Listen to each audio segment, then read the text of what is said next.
so piteo tunin Bible simdan khat hin vet sain cutting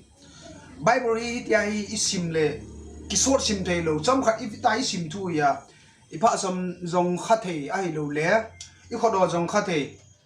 so ta khat Bible ka sim nom ji hin Bible stand ka kisimin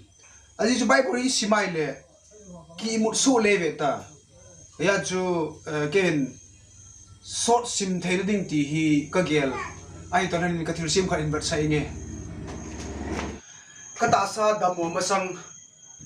ta banga chu Bible sim ka alum lu lai ta hin azwa ka sei bong ki sim short thei lo hi ji chun ipi ki bol han nang le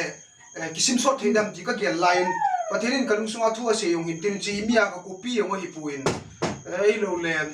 he ta banga chu short ta sim thei dinga he si kan ki sim lo pa hi veun lang lu lu tu le na ki sim thei o hi chi short ta ki sim thei chi ito wai sim jong le ei ma I khot Bible ki dom ta lo hi jai na to di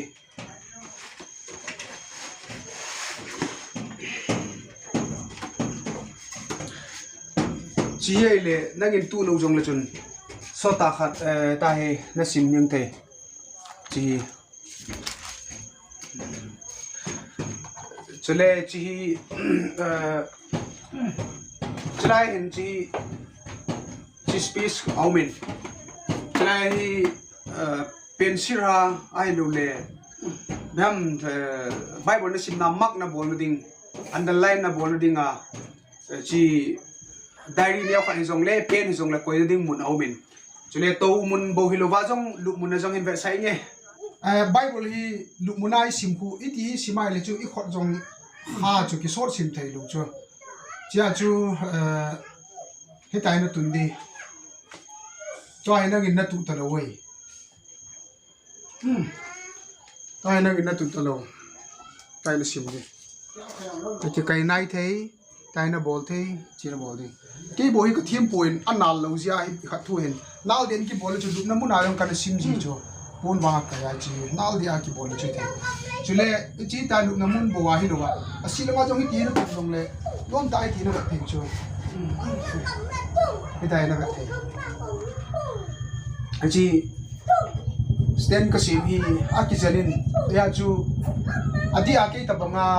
la sam na nei ki ti le adi banga to zo lo ta sa dam mo ve si na bai le chi sim le chun so ta khat na sim thei ding zia chu kain bat sain ichi lunglut na ne hon pathian biam nang chule nagin Bible itin sim ziam ken ka simdan chom khat hin seileng Bible hi ken ka sim ji hi Genesis a parai ka pada Revelation ka dal ji he chi sung ka sim na chu taw na tol hona pathin ko ma ipiham nei het sa nom ipiham kya ding a phachom nei het sa intia taw na tol hona I sim ji a hi tol hanin kalung sunga apat ta ka sim pat ta kalung sung hin tong kha ho chicken pen sirai mak ka bora underline ka bola he chu Revelation I run ting chu le if vet phat le hin eman line underline bol ho chu kiman sa ta no hin mang ta lo cho chu invert le hi cho zo se chu la ilunga chu bona lungchina pu di chu la tam hin a hi wanga chu cho zo si la jong chu ilung sung tong khadi sa e hin khu te ki tu ham a hin rapatin ilung sung a thu se na pen hi chi Bible chang ho chu ken lungchina pu te ding ka guna hi tia hi Bible ka sim hin hi tia chu mak bol lo underline bol lo wa iga sim chai jing yong chu chiong chu kiman lo ti tamang khatin aum jin tam hi ji chun ilhu ai ki pu zo lo in ya chu isim na chu ilung sung tong khai sim pat tai ilung sung tong kha chu underline ni bola I vel na hi chila chu ilung sung tong kha di sat ho pathin nei ho pin ho chu lungchin ai ki pu ding ti pa he kin ka Bible sim to la hin kin le kha sim sing ma asuna zana ngai twa kun su num pan pa te ta te pe amo is it son le sa e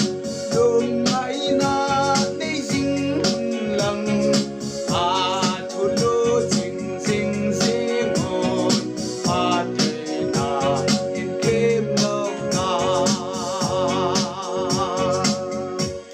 lo pina pakai changan lang abezo se pathin pathin bu tawan